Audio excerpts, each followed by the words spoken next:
তাপসী তাবাসসুম উর্মিকে ৪৮ ঘন্টার মধ্যে তার চাকরি থেকে চূড়ান্ত অব্যাহতি দিতে হবে এবং আমি মনে করি ৪৮ ঘন্টার মধ্যে তাকে গ্রেফতার করতে হবে।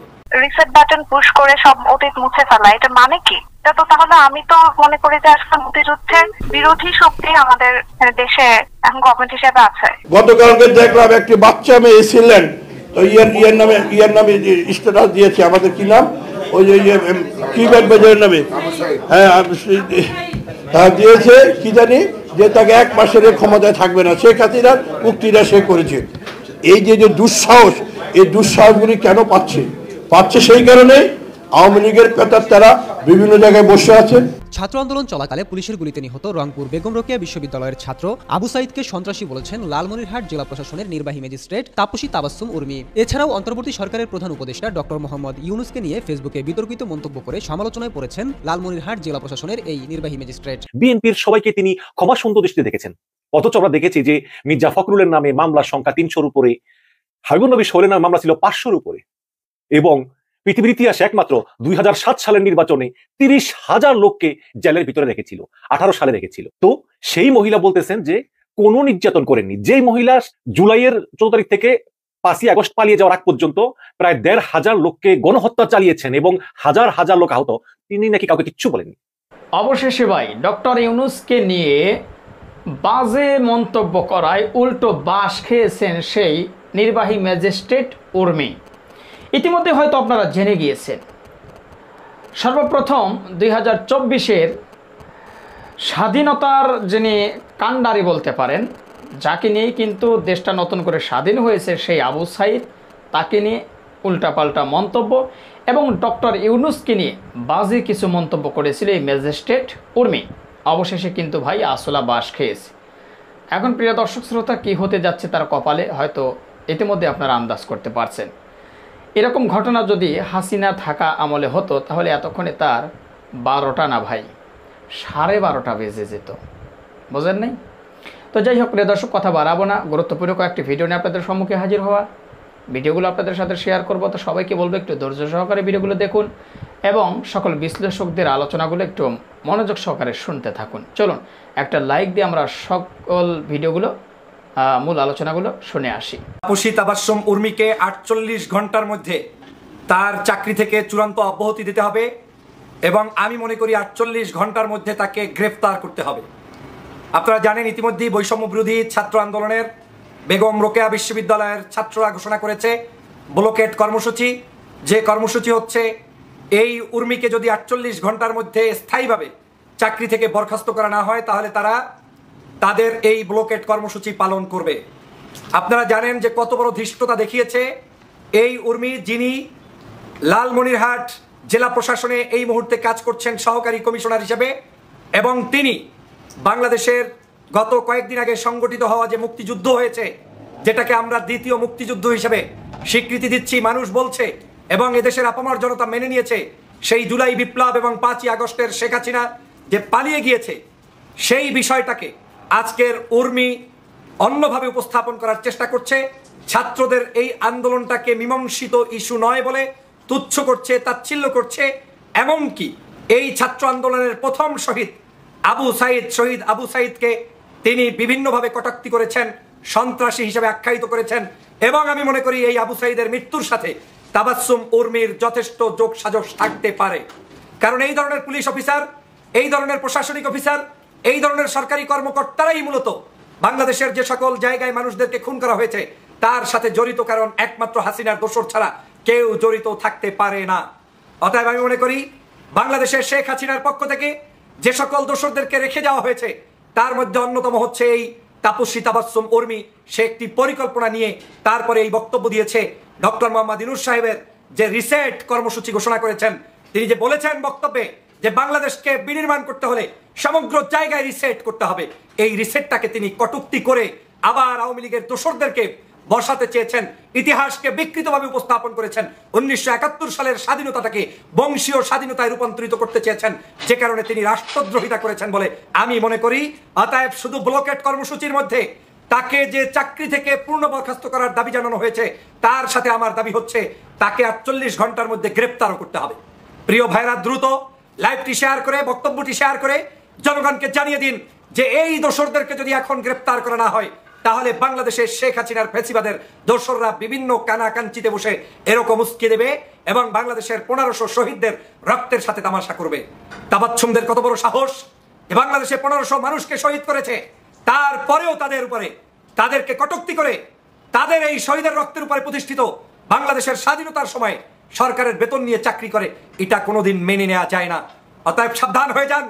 বাংলাদেশে ফ্যাসিবাদের দোসর যারা আছে প্রত্যেককে মূলোৎপাটন করতে হবে এবং সবাইকে প্রশাসনের জায়গা থেকে বের করে খুঁজে এনে তারপরে শাস্তির আওতায় আনতে হবে।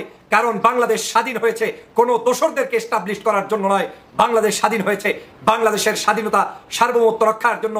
শিক্ষক, সুধী, ছাত্র জনতা, কৃষক, শ্রমিক জনতা, হিন্দু, মুসলিম, বৌদ্ধ, খ্রিস্টানদের একটি সুন্দর রাষ্ট্র কায়েমের জন্য বাংলাদেশ স্বাধীন হয়েছে। এদেশের সিপাহী জনতা বিপ্লব অর্জন করে বাংলাদেশকে রক্ষা করবে। সেজন্য এই দেশ তাবাচ্ছুমদের মতো স্পর্ধা দেখানোর জন্য তৈরি হয়নি।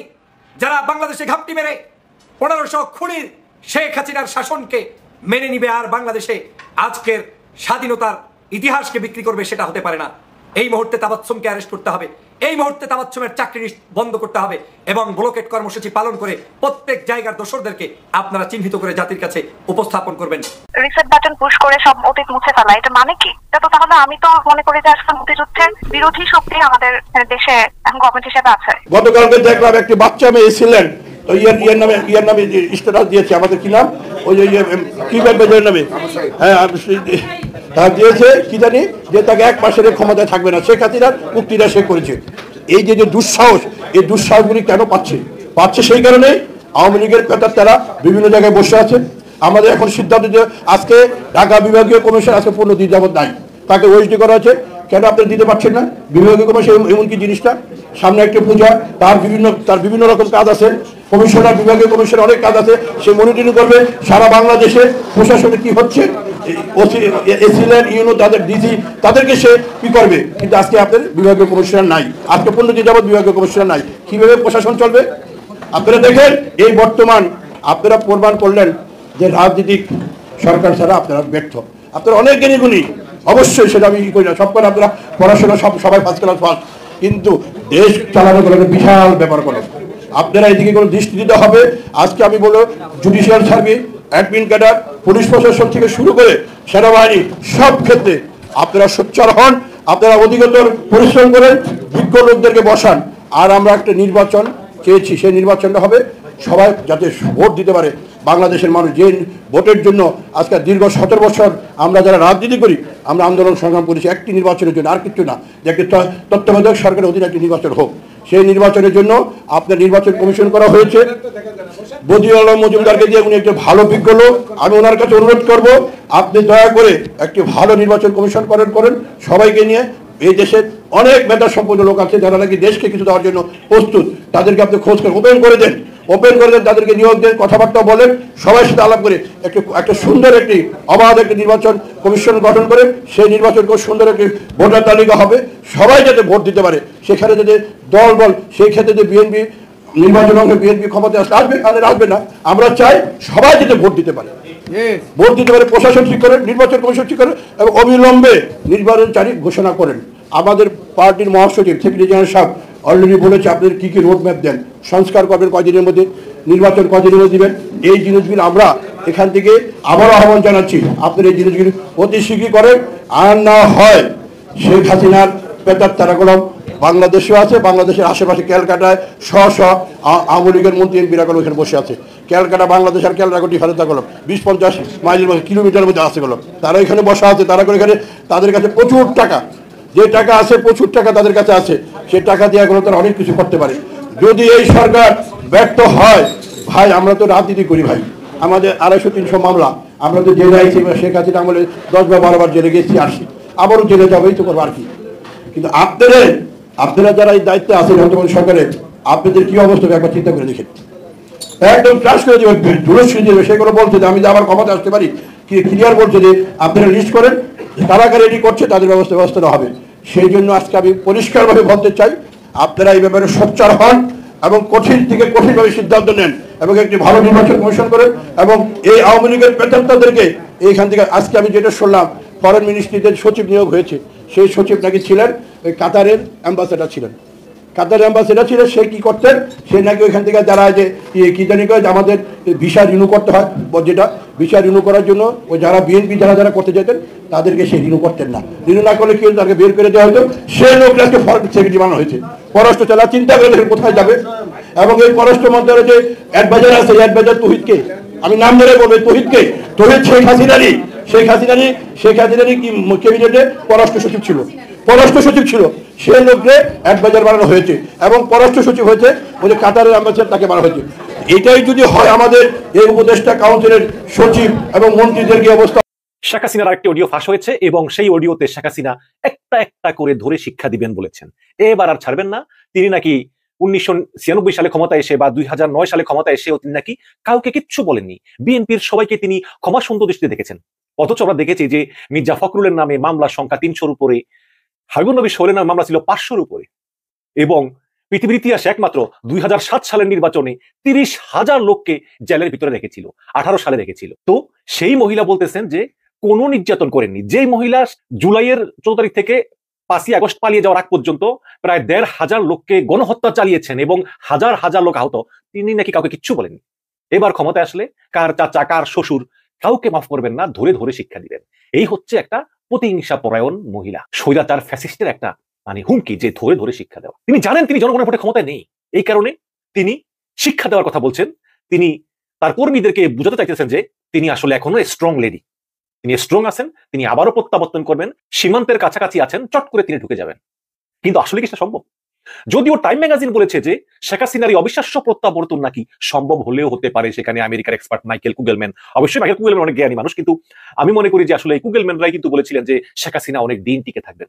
কিন্তু আমি আমার ভিডিওতে অনেকবার বলেছি, আপনাদের খেলা জানি না যারা আমাকে নিয়মিত দেখেন, যে 7ই জানুয়ারি যখন ভুয়া নির্বাচনটা হয়ে গেল তার একদিন পরে আমি ভিডিও বানিয়েছিলাম যে আমরা সবাই হতাশ, কিন্তু আলো আসবেই। পৃথিবীতে কোনো আন্দোলন ব্যর্থ হয় না, প্রত্যেকটা আন্দোলনই নতুন আন্দোলনের পটভূমি তৈরি করে। আজকে যারা আমরা বলতেছি যে 14 সালের বিএনপির আন্দোলন ব্যর্থ হয়েছে, 18 সালে ব্যর্থ হয়েছে, নিরাপদ সড়ক আন্দোলন ব্যর্থ হয়েছে, বিপি নুরের কোটা আন্দোলন ব্যর্থ হয়েছে, বা এই গত বছরের 28 অক্টোবরের বিএনপির বিশাল মহাসমাবেশ ব্যর্থ হয়েছে, কোনোটাই ব্যর্থ হয় না। প্রত্যেকটাই আরেকটা আন্দোলনের পটভূমি তৈরি করে। মানুষের ভিতর যে পুঞ্জীভূত ক্ষোভ আছে এগুলো জমে জমে জমে জমে জমে জমে একসময় মহাবিস্ফোরণ ঘটে, এবং সেটাই কিন্তু হয়েছে এই 5ই আগস্ট শেখ হাসিনার পালিয়ে যাওয়ার পটভূমি তৈরি করতে। এবং উনি পালিয়ে গিয়েছেন, উনি নিজে নেতাকর্মীদেরকে চরম বিপদে রেখে পালিয়ে গিয়েছেন। অনেকেই বলেছে, পত্রিকাতে বিবিসিতে বলেছে যে যদি আমরা জানতাম যে হাসিনা পালিয়ে যাবে তাহলে আমরা নিজেদের মতো করে নিজেদের নিরাপত্তা নিয়ে ভাবতে পারতাম। কিন্তু উনি এমন ভাবে পালিয়ে গিয়েছেন যে এখন অনেক কিছুই পত্রিকাতে আসছে। উনি খুব দ্রুত গণভবন থেকে একদম দৌড়ে গিয়ে তিনি বিমানে উঠেছেন, হারকিউলিস বিমানে, কার্গো বিমানে উঠে তিনি বলেছেন যে আমাকে দিল্লি নিয়ে চলো। এখন দিল্লি নিতে গেলে বাংলাদেশের আকাশ সীমায় 5 মিনিট বেশি থাকা লাগে। তো উনি বললেন যে আমাকে অ্যাজ কুইক অ্যাজ পসিবল বাংলাদেশের আকাশ সীমা থেকে বের করে দাও, তারপরে তোমার যেখানে নিয়ে যাও। তখন এই সোজা কলকাতার দিকে দ্রুত বাংলাদেশের আকাশ সীমা অতিক্রম করার পরে তারপর বিমানটা তার রাডারের সঙ্গে কারেকশন করেছে, আগে কিন্তু হিডেন ছিল, এবং ইন্ডিয়ান কন্ট্রোলের সঙ্গে যোগাযোগ করে বলেছে যে আমরা তোমাদের আকাশ সীমায় আছি। তখন বলেছে তারা যে আচ্ছা ঠিক আছে, তাহলে তোমরা ওই গাজিয়াবাদের দিকে চলে যাও, সেখানে আমাদের হিন্ডন বিমান ঘাঁটিতে তোমরা অবতরণ করো। তো এই হচ্ছে হাসিনার অবস্থা, যে লেজ গুটিয়ে পালিয়ে গিয়েছে নেতা কর্মীদের বিপদের মধ্যে রেখে।